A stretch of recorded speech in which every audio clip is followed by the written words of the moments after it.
here and now in space time, I was thinking about the idea of scoping oneself. So, what do I mean by scoping exactly?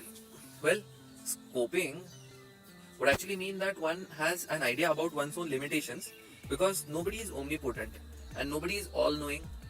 This happens because of the finiteness of the human brain power as well as the finiteness of the amount of time that one has to spend on this planet Earth before one dies. So that means all of us as humans are having something that we can call as specific knowledge. We are specifically skilled in certain areas and certain domains of knowledge. For instance, I am very skilled in physics, logic, thinking how humanity works and establishing businesses to serve humanity, solving global problems, etc. All these are thinking domains or thinking disciplines. In the physical domains, like for example sports, etc., I'm not bad, but I'm not yet at least the best in the world. See, every human being has the potential to be the best at whatever they choose to be. We have to also entail that once they choose something, then there is an opportunity cost automatically associated with that choice. The opportunity cost is the cost of not being able to do anything else, like, or many things else.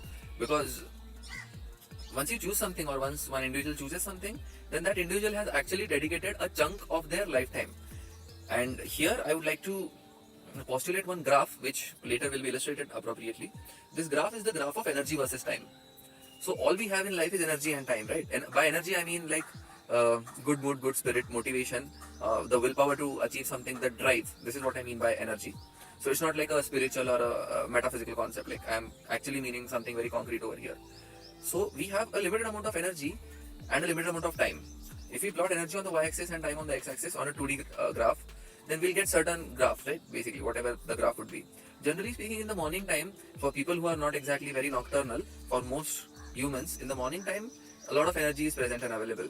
So morning energy is like generally productive, and then it goes down as the day progresses. And then if you draw this graph over the entire 33,000 odd days that a human being is alive, then, or is productive, let us say, the productive days, let's assume like it's 365 days in 1 year. So for 10 years, it's 3,000 days. So for 100 years, it's 33,000 days, like, okay? And people, some of them live 100 years, some of them don't live 100 years. So a rough calculation is going to indicate that approximately 3,600 days in 1 year.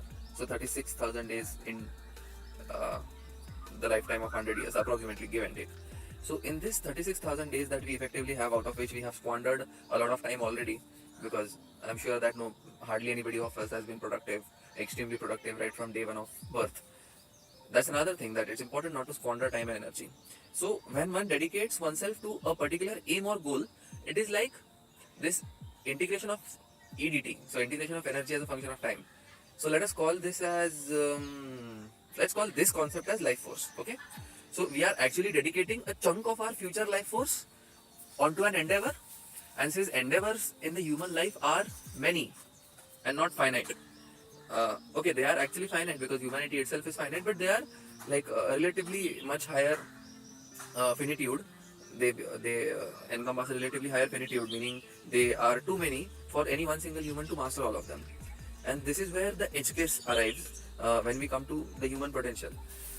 So essentially speaking, humans are going to be able to specialize in certain particular skill sets only. For instance, let's take the fastest runner on planet Earth right now, Usain Bolt. Well, he can't really defeat the supposedly best chess player of the present times in 2021, who happens to be Mr. Magnus Carlsen. So Usain Bolt can't really defeat Mr. Magnus Carlsen in chess. Now, let's think about it. Usain Bolt in his own right is a winner. Magnus Carlsen in his own right is also a winner amongst like most humans.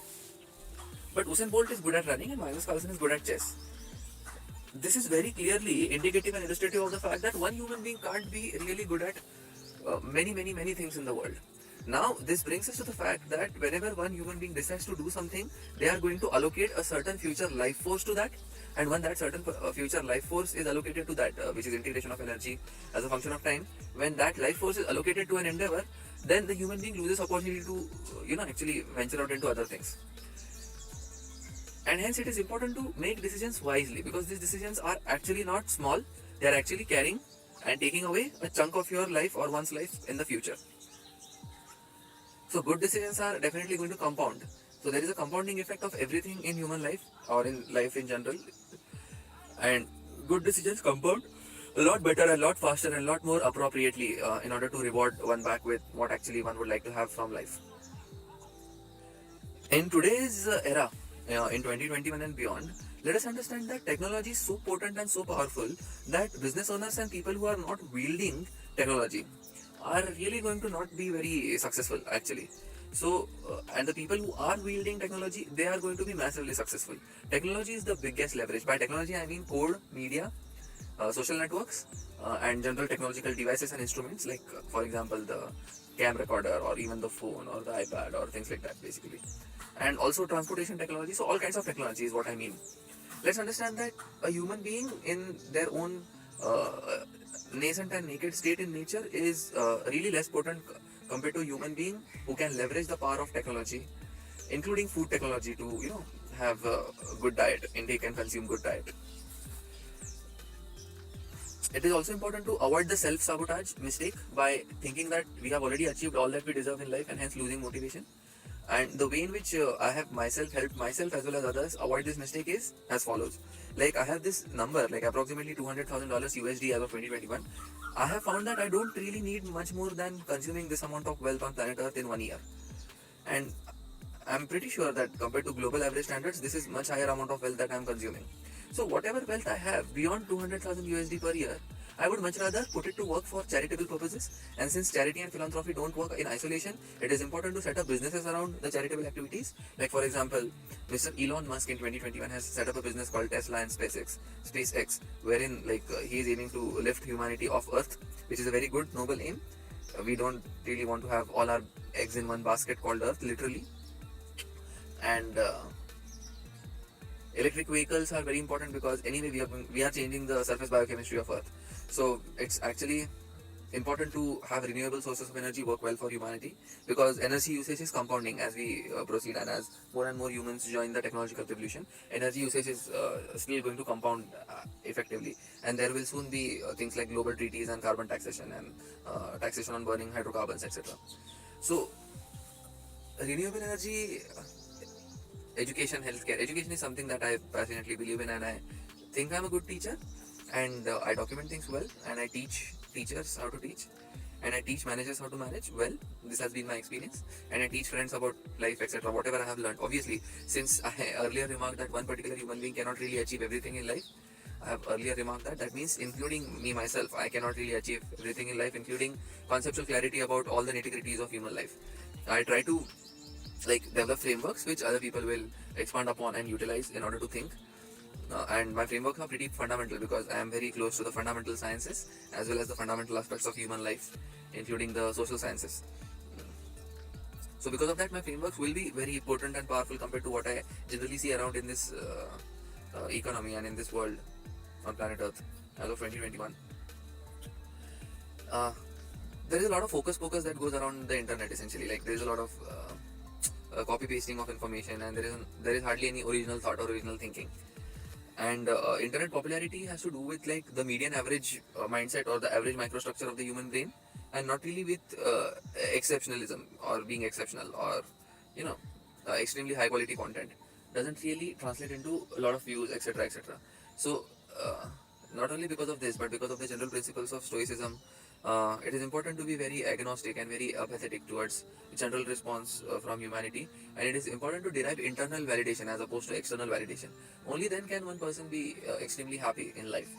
And irrespective of how the people of the world receive the content, it is actually important to deliver what content we want to deliver, the way in which we want to deliver it, rather than catering to some standard or some particular structure, or let's say best procedure, protocol, something like that. Using your own time. So if there are others, like there are employees, etc., or there is staff, or you can enlist people for helping you with shooting the video, editing the video, so on and so forth, then your time is not being squandered or ineffectively utilized.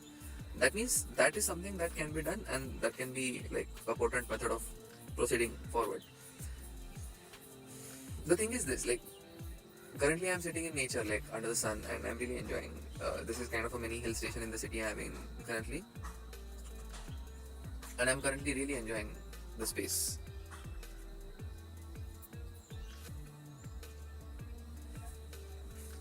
And the thoughts that neuroplastically come in my brain when I am in such a space, I would like to actually document those thoughts. And I could have told a videographer or a video editor or like a crew to circulate me and like revolve around me, and whenever I have a thought, I could have told them to actually record my thoughts, etc. But then I am not alone, and I like my solitude because it helps me to think, and thinking is actually my full-time job. Thinking and decision making, this is the job that I have assigned to myself, along with the job of trying to think about, because we are not building a very large particle collider, I don't think, in my lifetime. And even if we do, like, I don't know whether it will be large enough to fundamentally reach the energy levels that exist at, let's say, a singularity, or let's say at the center of the black hole. So what does that imply? That implies that I have to use my mind and my brain in order to reach closer to unifying gravity and quantum mechanics as close as possible. So that means I have to be cool, calm, confident in myself, and my businesses have to automatically work and generate money, as well as generate the philanthropic output necessary to help the world. So this is how I have set up my lifestyle to be, and I particularly am geolocation independent, so I can actually work from anywhere in the world. Because I believe in internet-based businesses, and I have set up internet-based businesses which are also low cost, which deploy cloud computing and which deploy server infrastructure. So that means robots are working 24/7 for me and for my businesses rather than humans, because robots are more efficient than humans at the work that they do. There is an army of robots available to work for all of us if we just learn to control it. It's in the cloud. As always, I would like to wish one and all light speed.